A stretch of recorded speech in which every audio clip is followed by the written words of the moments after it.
آپ کے بعد علی زیدی صاحب، ثانیہ نشتر صاحبہ اور خیال زمان صاحب جو ہمارے ایم این اے تھے، ان کی جو خیال زمان صاحب کی وفات ہوئی ہے، ثانیہ نشتر کی والدہ کی اور علی زیدی صاحب کے والد کی، اس کے لیے جو ہے وہ فاتحہ خوانی کی گئی ہے۔ اس کے ساتھ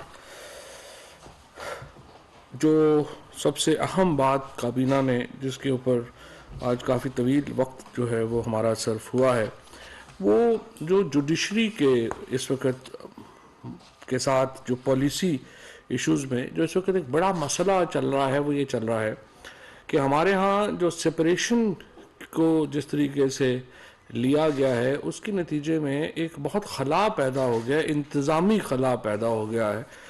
اور اس وقت صورتحال یہ ہے کہ تقریباً 950 اسٹے آرڈرز ہیں 3 ٹریلین روپیز کے ایف بی آر ہی کے خالی، اور یہ 3000 ارب روپیہ ہے جو ہائی کورٹس کے یا عدالتوں کے فیصلوں کی وجہ سے، اسٹے آرڈرز کی وجہ سے ایف بی آر کلیکٹ نہیں کر پا رہا۔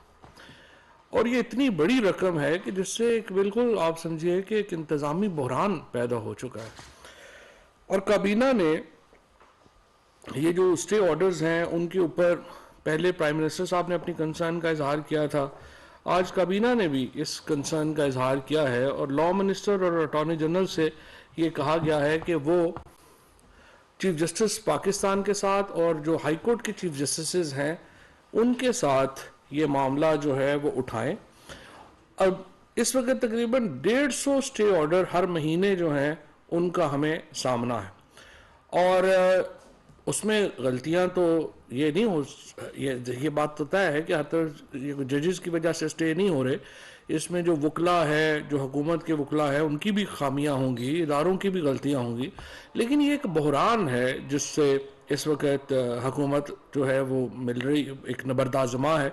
اور اس کے ساتھ ساتھ ایک کابینہ نے یہ ریکمنڈیشن بھی کی ہے لا منسٹر صاحب کو کہ وہ جوڈیشری کے ساتھ یہ معاملہ اٹھائیں کہ ایک فورم ہونا چاہیے جس میں کہ جوڈیشری اور حکومت اور باقی ادارے مل کر جو پالیسی ایشوز ہیں ان میں جو ہے وہ کچھ نہ کچھ رابطہ کار طے کر سکے، کیونکہ ابھی بالکل مکمل بریک ڈاؤن ہے جوڈیشری کا انتظامیہ سے، جس کے نتیجے میں ایک بہت بڑا انتظامی بحران جو ہے وہ ملک اس کا سامنا کرتا ہے اور کر رہا ہے۔ اور ہمیں امید ہے کہ چیف جسٹس پاکستان اس معاملے کے اوپر ایک سنجیدہ جو نقطہ نظر ہے جوڈیشری کا وہ اس کے اوپر آئے گا، اور ہم چاہتے ہیں کہ اس طرح کا ایک سیٹ اپ کریٹ ہو جس میں کہ جو بڑے فیصلے ہیں ان میں حکومت اور حکومت میں ان اداروں میں ایک مکمل اس وقت یکجہتی اور یکسانیت ہے، اور پالیسی ڈیسیجن کے اوپر اس وقت حکومت عمران خان کی حکومت کا سب سے بڑا ایڈوانٹیج ہی یہ ہے کہ وہ اداروں کو ساتھ لے کے چلتی ہے، ہمارا کسی ادارے سے لڑائی جھگڑا نہیں ہوتا، ہم احترام آدھے گھنٹے میں سپریم کورٹ نے بلایا، پرائم منسٹر صاحب جو ہیں وہ آدھے گھنٹے میں سپریم کورٹ پہنچ گئے۔ اس سے پہلے آپ کو پتا ہے کہ جب پرائم منسٹر کو بلایا گیا تھا تو انہوں نے تو جا کے سپریم کورٹ پہ حملہ ہی کر دیا تھا۔ سو ہمارا ایٹیچیوڈ یہ نہیں ہے کہ ہم اداروں کے ساتھ لڑیں، لیکن ہم یہ سمجھتے ہیں کہ یہ کوئی سیاسی فیصلہ نہیں ہوگا، یہ ایک ملک کی ایک سمجھیے کہ بہت ہی اہم انتظامی ضرورت ہے کہ ایک ایسا سیٹ اپ ہو جس میں کہ جو مختلف ایشوز ہیں ان کا پس منظر ان کے سامنے رکھا جا سکے، اور عدالتوں جو ہیں ان کی ایک اس طرح کے اہم انتظامی معاملات میں ایک نقطہ نظر جو ہے عدالتوں کو حکومت کا پتہ ہونا چاہیے۔ ہر معاملے کے اوپر جس طریقے سے اس وقت جو ہے وہ ایک تو پاکستان میں لیٹیگیشن بہت سستی ہے دنیا کے مقابلے میں، لہٰذا ہمارے ہاں ہر شخص جو ہے اور فریولس لیٹیگیشن جو ہے وہ بہت زیادہ ہے، اور اس کے اوپر ایک عمل درآمد کرنے کی ضرورت ہے۔ اس کے ساتھ ساتھ ہم نے جو باقی کیسز بھی دیکھے ہیں، نیب کے مقدمات ہیں، باقی مقدمات ہیں، ان میں جو ایک طوالت ہے وہ ایک پاکستان کے عوام کے لیے ایک بڑی جو ہے وہ سمجھیے کہ ایک مسئلہ بنا ہوا ہے۔ ان معاملات کے اوپر جوڈیشری کو ہم سمجھتے ہیں کہ ایک ایسا سیٹ اپ ہونا چاہیے جس میں کہ ہم مل بیٹھ کے ان معاملات کا کوئی حل جو ہے وہ نکال سکیں۔ اس کے ساتھ میں آپ کو یہ بتا دوں کہ 4 بلین US ڈالر جو ہے وہ ری شیڈیول ہوا ہے 2027 تک. اس میں پیرس کلب اور نان پیرس کلب دونوں جو ہیں وہ شامل ہیں. یہاں پہ یہ بھی میں آپ کو بتا دوں کہ اب تک تقریباً ہم 2.5 بلین ڈالر سے زیادہ کی جو ویکسین ہے وہ پاکستان میں لوگوں کو لگائی جا چکی ہے اور یہ بالکل مفت ہے. میں آپ کو یہاں پہ یاد کرا دوں کہ آپ کو یاد ہوگا کہ سب سے پہلے سندھ کے چیف منسٹر صاحب نے یہ بڑک ماری تھی کہ ہم ویکسین جو ہے وہ منگوائیں گے اور لگائیں گے، لیکن اب تک جو ریکارڈ آج پیش کیا ہے اکنامک افیئرز ڈویژن نے، سندھ حکومت نے $1 کی بھی ویکسین جو ہے وہ نہیں منگوائی اور ساری ویکسین جو ہے وہ وفاقی حکومت سے ہی جو ہے وہ سندھ میں گئی ہے. اس کے باوجود کراچی میں جو ویکسین کا لگنے کی جو شرح ہے وہ متاثر کن نہیں ہے باقی شہروں کے مقابلے میں، اور اسی وجہ سے کراچی میں زیادہ معاملہ بھی ہوتا ہے. لیکن بہرحال ہمارا خیال یہی ہے کہ اس کو بھی بڑھانے کی ضرورت ہے. تقریباً اس میں $725 ملین جو ہے وہ اس کی ہمیں ویکسین خریدنے کے لیے ملے ہیں. باقی جو ہے وہ مختلف ذرائع سے جو ہے وہ حاصل کیے. $2.5 بلین سے زیادہ ہم نے ویکسین جو ہے وہ درآمد کر کے لگائی ہے، اور اسی وجہ سے ہمارا جو ایک اس وقت خسارہ ہے وہ بھی کافی جو ہے وہ اوپر گیا ہے. یہاں پہ یہ بھی میں آپ کو بتا دوں کہ جو ہمارے خیبر پختونخوا کے الیکشنز کے رزلٹس آئے ہیں ری پول میں، اس کے اوپر وفاقی کابینہ نے وزیر اعظم صاحب کو مبارکباد دی ہے، اور جس طریقے سے ہم نے یہ جو ری پول ہے ان میں کامیابی حاصل کی تحریک انصاف نے، ایک بڑی خوشائند بات ہے. اس میں صرف میں آپ کو یہ بتا دوں کہ 2-3 جو دوبارہ جو ڈسکشن میں جو EVM کے اوپر جو بات ہو رہی تھی اور ہمارا جو انسسٹنس تھی وہ ان الیکشنز میں ایک بار پھر ثابت ہو گئی ہے. مثال کے طور کے اوپر اگر آپ دیکھیں تو جو پشاور اور ڈیرہ اسماعیل خان کے جو اس وقت الیکشنز ہوئے ہیں ان میں اور دیگر علاقوں میں بھی، یہاں پہ جو ووٹ ریجیکشن ہے وہ آپ کا جو جیتنے والا کا ہارنے والے کا مارجن ہے اس سے زیادہ ہے. اب EVM میں آپ کی ووٹ ریجیکٹ نہیں ہو سکتی، اور اسی لیے ہم یہ سمجھتے ہیں، اور نہ ہی ان کے اوپر اگر RO جو ہے وہ دوسرے سے مل جائے گا تو آپ ڈبل ٹھپے لگ سکتے ہیں. تو اس طرح سے ان وجوہات سے ہم اب بھی یہ انسسٹ کریں گے کہ EVM جو ہے وہ بہت امپورٹنٹ ہے، اور الیکشن کمیشن کو ہم نے پہلے بھی یہ کہا، پھر ہم یہ کہنا چاہتے ہیں کہ انتخابات کے لیے ٹینڈر کریں اور EVM خریدیں. اور آپ نے خود بھی یہ لاء میں بھی ہے، آپ نے خود بھی کہا ہے، تو ہمیں سمجھ نہیں آ رہی الیکشن کمیشن اس میں ابھی تک موو کیوں نہیں کر پا رہا اور وہ آگے EVM جو ہے وہ کیوں نہیں خرید رہا.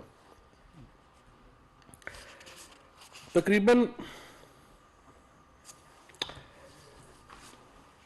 اس کے ساتھ جو ایک معاملہ اس وقت چل رہا ہے، ہم نے بہت اس کو جو ہے وہ برداشت بھی کیا ہے اور اس چیزوں کے اوپر ہم نے بڑی ٹالرنس بھی دکھائی ہے، لیکن جو سوشل میڈیا کے اوپر اور پھر اب کچھ چینلز میں بھی جس طریقے کی گھٹیا زبان استعمال کی جا رہی ہے، یہ اب کم از کم پاکستان میں عام جو سنجیدہ طبقہ ہے وہ سمجھتا ہے کہ معاملات ہاتھ سے ہی نکل گئے، اور اس کے لیے اب بہت اہم ہے کہ ہم جو قانون سازی جو ہم نے نہیں کی پہلے وہ قانون سازی کی جائے، اور سخت جو اقدامات ہیں اس ضمن میں وہ اٹھائے جائیں.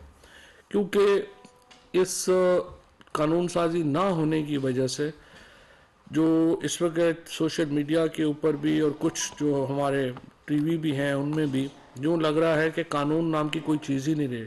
لوگ جو تھوڑا بہت بھی افورڈ کر سکتے ہیں وہ پاکستان میں کیس فائل نہیں کر رہے ہیں، وہ لنڈن جا کے کیسز فائل کر رہے ہیں. اس سے آپ اندازہ لگا لیں کہ ہمارے قوانین کے اوپر، ہمارے عدالتی نظام کے اوپر کس قدر لوگ جو ہیں ان کا اعتماد مجروح ہو چکا ہے. اور پاکستان میں جو شریف لوگ ہیں وہ تو بالکل ایک سمجھے کہ ان لوگوں کے ہاتھوں بے بس ہیں، اور صرف یہ معاملہ انڈیویجولز کا نہیں ہے، یہ معاملہ اداروں کا ہے، پاکستان کی سیکیورٹی کا ہے. ایسے معاملات کے اوپر جو ہے وہ پاکستان میں پروپیگنڈے کی مہم جو ہے وہ یہاں پر چلائی جاتی ہے جس سے پاکستان کی سیکیورٹی کو خطرہ ہے. ہیٹ سپیچ کے اوپر یہاں پہ پوری کیمپین چلائی جاتی ہیں، ان پہ کوئی کارروائی جو ہے وہ نہیں. سارے جو آپ کے الزامات کا اس وقت جو سلسلہ ہے وہ چلتا ہے، اس کے اوپر کوئی کارروائی نہیں ہو سکتی، کیونکہ سارے کے سارے بیلیبل آفینسز ہیں، ان میں سزا ہی نہیں ہوتی، پکڑتے ہیں آپ 2 دن بعد جو ہے وہ بندہ چھوٹ کے گھر چلا جاتا ہے۔ لہٰذا ان میں کابینہ نے اس بات کے اوپر زور دیا ہے کہ لا منسٹری ان قوانین کو بہتر کرے اور ایسے قوانین لائے جائیں جس میں اس طرح کے جو عناصر ہیں ان کے ساتھ سختی سے نپٹا جائے، اور کچھ سے تو انشاءاللہ ہم نبٹ بھی رہے ہیں، اور اس سلسلے میں جو کارروائیاں ہیں وہ اب شروع ہوں گی، اور آپ دیکھیں گے کہ اس کے اوپر انشاءاللہ ہم اس چیز کو لائٹلی نہیں جانے دیں گے۔ وزارت کامرس کی سفارش پر اسٹیٹ لائف انشورنس کارپوریشن کے بورڈ آف ڈائریکٹرز کی تنظیم نو کرنے کی منظوری دی گئی ہے۔ اس منظوری کے بعد بورڈ میں chairman state life insurance corporation, commerce ministry, وزارت صحت، وزارت خزانہ کے نمائندگان سرکاری ڈائریکٹرز کے طور پہ شامل ہوں گے۔ ہمایوں بشیر صاحب، محترمہ پورو سدوا، معین فودا اور انور منصور خان بطور خود مختار ڈائریکٹرز جو ہیں وہ شامل ہوں گے۔ کابینہ نے کامرس منسٹری کی سفارش پر بین الاقوامی کمپنی پیجو کو پاکستان میں گاڑیوں کا کاروبار شروع کرنے کی خاطر جو گاڑیاں ٹیسٹنگ کے لیے آنی ہیں ان کی جو منظوری دی ہے کہ وہ منگوا سکتے ہیں۔ 21 دن کا اس میں ڈیلے تھا، وہ ڈیلے بیسیکلی کنڈون کرنا تھا۔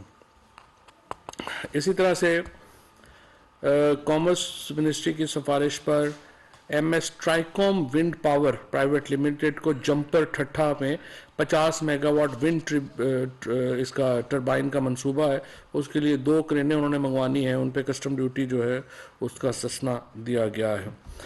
34,500 میٹرک ٹن مونگ کی دال ورلڈ فوڈ پروگرام کے تحت افغانستان کو برآمد کرنے کی اجازت جو ہے وہ دی جائے گی۔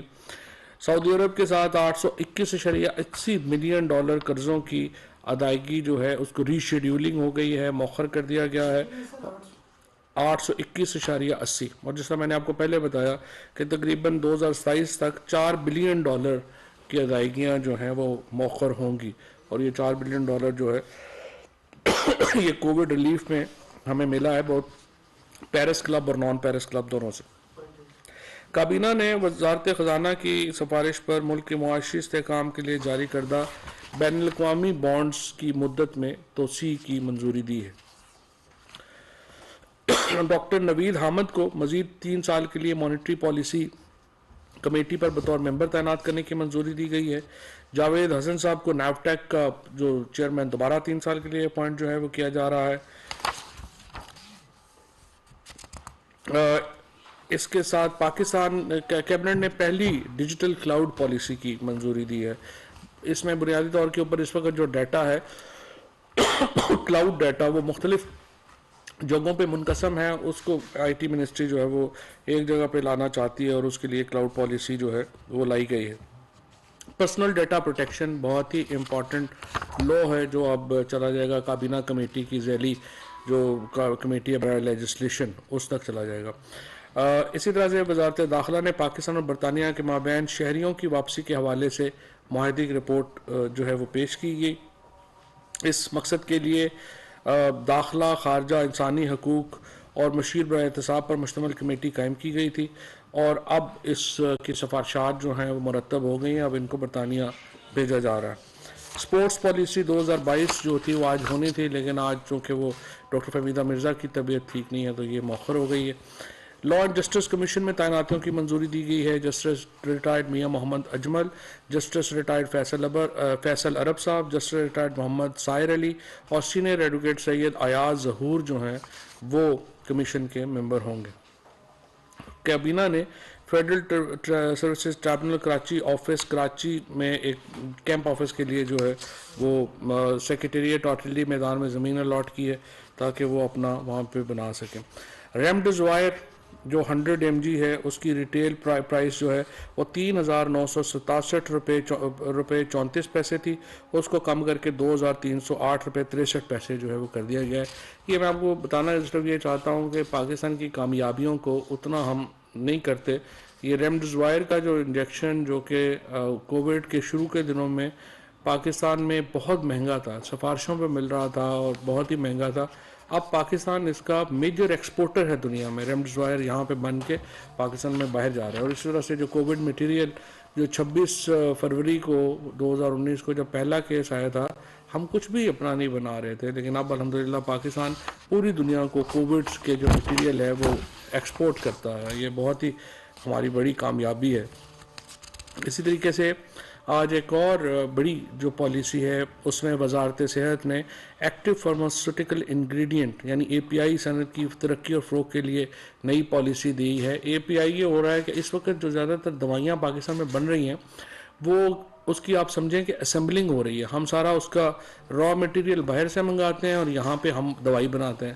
اب اس پالیسی میں ہم نے را مٹیریل خود بنانے کا جو ہے وہ ایک قدم اٹھایا ہے کہ یہ جو ساری یہاں پہ دوائیاں, فارماسیوٹیکل انڈسٹری نے پچھلے 3.5 سالوں میں بہت ترقی کی ہے, اس کے اوپر بھی ایک پوری پریزنٹیشن میں آپ کو دوں گا. لیکن یہ ایک اب ہم نے ایک نیا سٹیپ یہ لیا ہے کہ را مٹیریلز فارماسیوٹیکل کے پاکستان میں بنے, اور اس کے لیے یہ نئی پالیسی جو ہے وہ لائے گئے.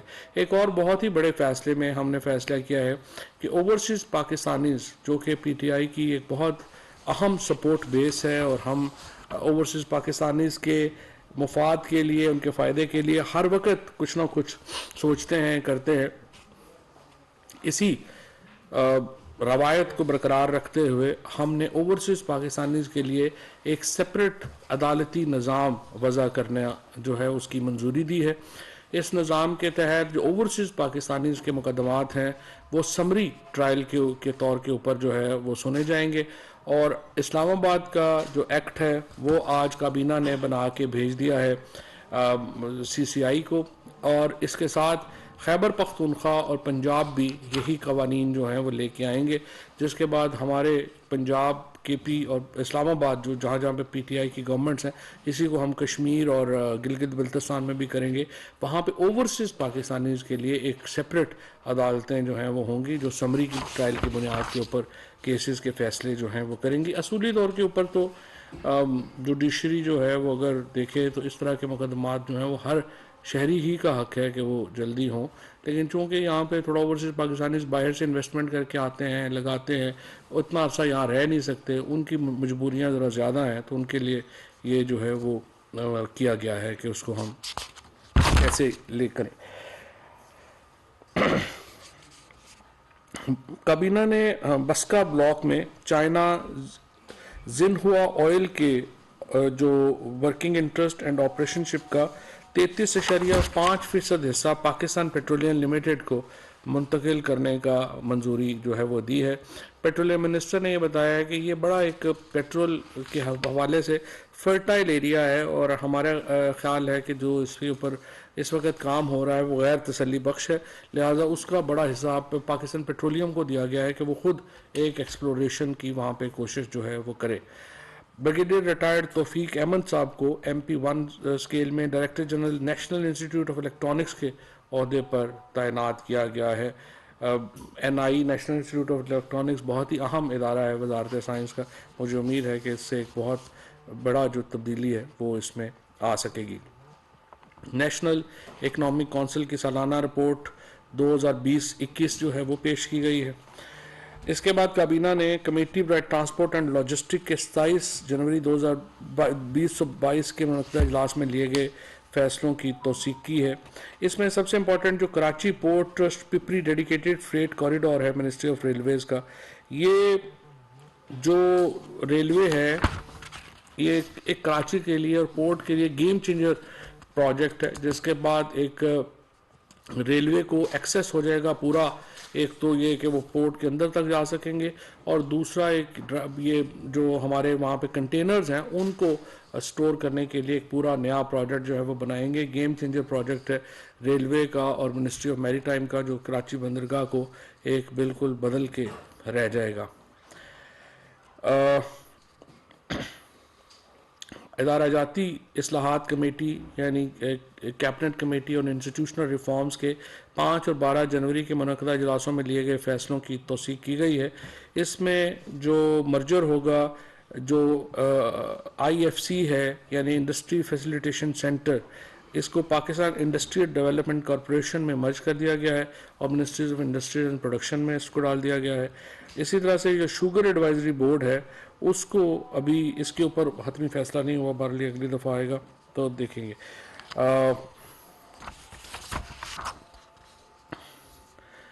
National Health Information Resource Centre NHIRC کو ڈیزالو کر دیا گیا ہے اور Ministry of Health Services Regulation کی سفارش کے اوپر یہ ہوا ہے.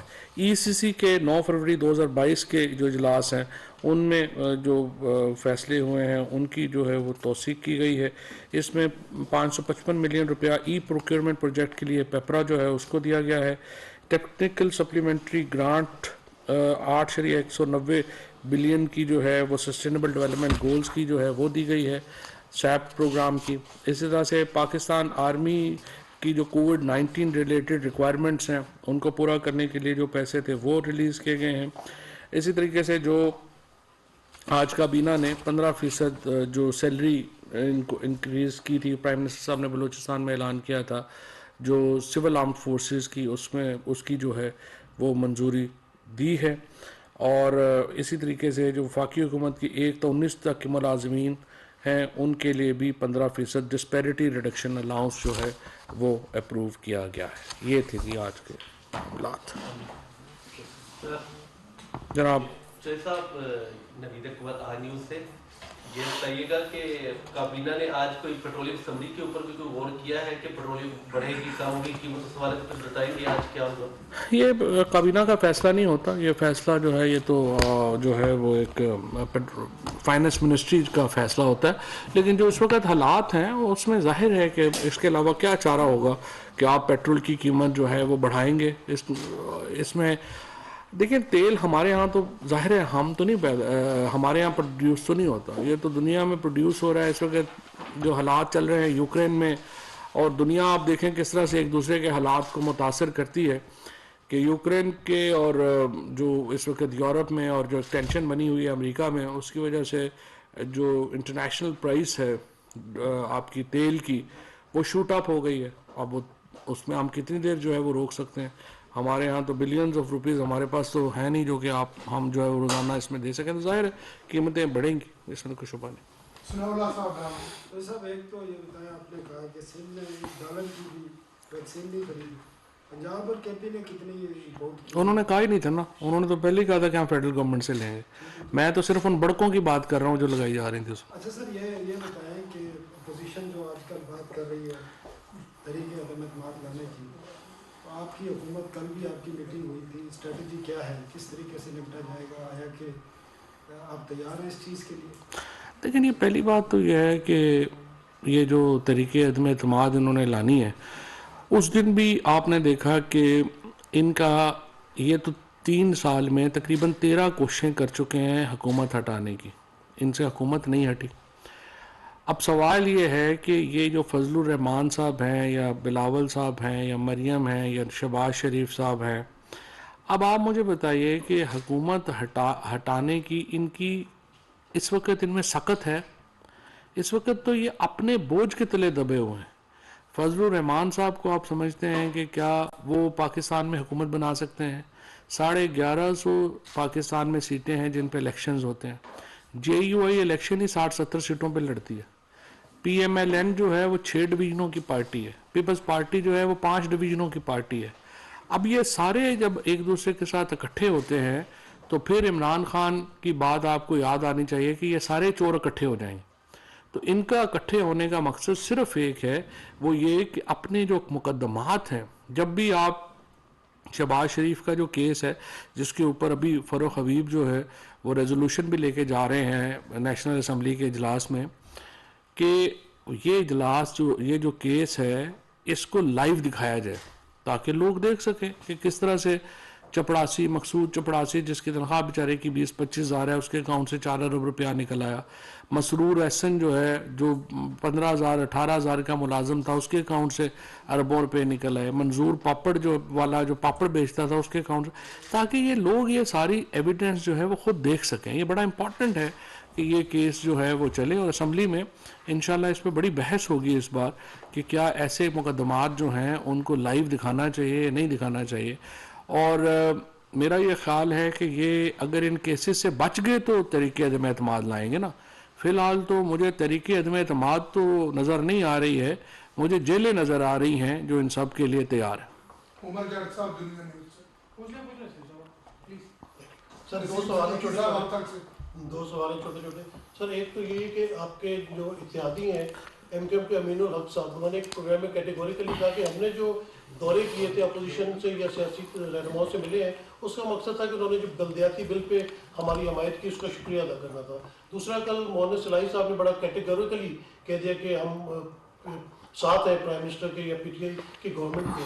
آپ سمجھتے ہیں کہ یہ اعتماد لانے کے قابل بھی ہو سکیں گے نہیں؟ اچھا دوسرا سوال میرا آپ کے ہراسمنٹ پہ جو ایک زمانہ تھا کہ محترمہ بینظیر بھٹو نصرت بھٹو کے اوپر بھی بڑا کیچڑ اچالا جاتا تھا. ابھی پچھلے کچھ دنوں سے ہم دیکھ رہے ہیں کہ خاتون اول کے بارے میں کافی فیک نیوز آ رہی ہے. تو 3.5 سال حکومت کو ہو گئے ہیں, تو یہ جو فیک نیوز والا معاملہ یہ کس طرح سارٹ آؤٹ ہوگا؟ دیکھیں جی, یہ تو سارٹ آؤٹ میں تو 2018-19 سے کہہ رہا ہوں کہ یہ بڑا پاکستان کا میجر پرابلم ہے, اور مجھے بڑی خوشی ہے کہ اب تو یونائٹڈ نیشن جنرل اسمبلی نے پاکستان کی اسپانسرڈ ایک ریزولوشن منظور کی ہے جس میں انہوں نے فیک نیوز کو بنیادی انسانی حقوق کی خلاف ورزی قرار دیا ہے, اور اقوام متحدہ کے لیول کے اوپر اس طرح کی ریزولوشن آنا بڑا خوش آئند ہے, اور میں یہ سمجھتا ہوں اسی کو لے کے آگے چلنا چاہیے. میں صرف یہ بتاؤں گا, یہ جو پی ایم ایل این کی پیپلز پارٹی کی طرف سے عام طور کے اوپر سچی بات یہ ہے کہ اس طرح کی جو خواتین کی تضحیک کے اوپر مبنی گفتگو یا ٹویٹس نہیں آتی. یہ ایک پیپلز پارٹی کا ہمیشہ سے ایک رہا ہے معاملہ. یہ پی ایم ایل این کا جو میجر پرابلم ہے, اور وہ اس طرح کا گند بہت اچھالتے ہیں. پہلے انہوں نے بی بی شہید اور نصرت بھٹو مرحومہ کے اوپر جو ہے وہ ایک پوری کیمپین اس وقت کھڑی کی تھی, اور اب دوبارہ آپ دیکھیں کہ کل مریم نواز نے ایک ایسے جو جس بندے کے حق میں ٹویٹ کی جو کہ یہ ساری کیمپین لیڈ کر رہا تھا. تو اس کا مطلب یہ مریم نواز تو خود خاتون ہے, اور میرا تو ان کے لیے بڑا احترام ہے ایک خاتون لیڈر ہونے کی حیثیت سے جو وہ خود کو پریٹینڈ کرتی ہیں.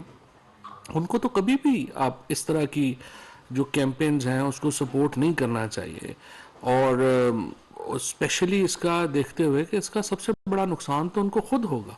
اور پھر جو کچھ میڈیا کے کچھ جو 5-7 اینکرز ہیں, کچھ لوگ ہیں جن کی پرابلمز ہوں گی, نوکریاں بھی ہوتی ہیں کئی لوگوں کی لگی ہوئی, وہ جو ہے وہ جو اس کیمپین کو چلاتے ہیں, پھر ان کو جب جواب آئے گا تو پھر ان کو اور تکلیف ہوگی. اور دیکھیں 100% کسی کا کنٹرول نہیں ہوتا کسی کے اوپر. میں یہ سمجھتا ہوں کہ ہمیں اپنی جو معاشرہ ہے اس کی جو اقدار ہے اس کو سامنے رکھنا چاہیے, اور اس اقدار کے مطابق بیہیو کرنا چاہیے. اگر اس طرح سے کریں گے تو پھر اس کا جو ہے وہ ظاہر ہے پھر لوگ جو ہے وہ جواب دیتے ہیں, پھر آپ کہتے ہیں کہ نہیں یہ بڑا ظلم ہو گیا. ابھی بھی آپ انشاءاللہ دیکھیں گے کہ ہم ایک بھرپور کارروائی کریں گے ان لوگوں کے خلاف. ایک یہ بتا دیں جو فروغ حبیب صاحب ریزولوشن لے کر آ رہے ہیں وہ اسپیسیفک ٹو شہباز شریف ہوگی, کیونکہ عدالتوں میں تو اور بھی ہائی پروفائل کیسز چل رہے ہیں, کیا ان کی بھی لائیو کوریج ہوگی؟ ایک تو یہ سر. دوسرا یہ بتائیے گا کہ کل آپ کے اتحادیوں کو یہ کہنا پڑا وزیر اعظم کو کہ وہ اپنے پارٹی کے لوگوں سے کہے کہ وہ گھبرائے نہیں. اب واقعی میں آپ لوگ گھبرائے میں طریقہ عدم اعتماد سے کہ آپ کے اتحادیوں کو کہنا پڑا کہ آپ لوگوں کو کہیں کہ آپ گھبرائے نہیں؟ وہ تو پی ایم صاحب چونکہ کہتے ہیں کہ گھبرائے نہیں, تو انہوں نے تو ایسے برسبیل تذکرہ یہ ذکر کیا کہ گھبرائے نہیں. بات یہ ہے کہ جیسا میں نے آپ کو پہلے کہا کہ ان میں سخت نہیں ہے. یہ وہ کہتے ہیں نہ تیر چلے گا نہ تلوار ان سے, یہ بازو میرے آزمائے ہوئے ہیں. یہ 13ویں کوشش ہے جو یہ کرنا چاہ رہے ہیں. اور اگر مولانا فضل الرحمان اور بلاول بھٹو یا مریم نواز یا شہباز شریف پاکستان کا مستقبل ہیں تو یہ تو بڑی ایک تاریک علامت ہے. یہ تو سارے تاریکی کی علامتیں ہیں جو ہمارے سامنے ہیں. تو ان کا کوئی مستقبل نہیں ہے, یہ ماضی کے لوگ ہیں. اور میں نے پہلے بھی کہا ہے کہ بلاول بھٹو اور مریم کو کراچی اور لاہور کے میئر سے اپنا کیریئر شروع کرنا چاہیے. وزیر اعظم پاکستان ایک بڑی لمبی سٹرگل کا نام ہے, ایک بڑی عزت اور مرتبے کا اور مقام ہے, اس کے لیے انہیں محنت کرنی چاہیے. سر وہ اسپیسیفک ہوگا شہباز شریف کے لیے صرف لائیو کوریج کیسز؟ فی الحال تو اسپیسیفک شہباز شریف صاحب کے لیے, لیکن ہم تو چاہتے ہیں بڑے کیسز جو کرپشن کیسز ہیں ان کو لائیو دکھایا جائے, اور کورٹس کو اس کے اوپر کوئی گھبراہٹ نہیں ہونی چاہیے. اس وقت تو جو سپریم کورٹ ہے برطانیہ کی, وہ سارے اپنے کیسز براہ راست دکھا رہے ہیں. Thank you.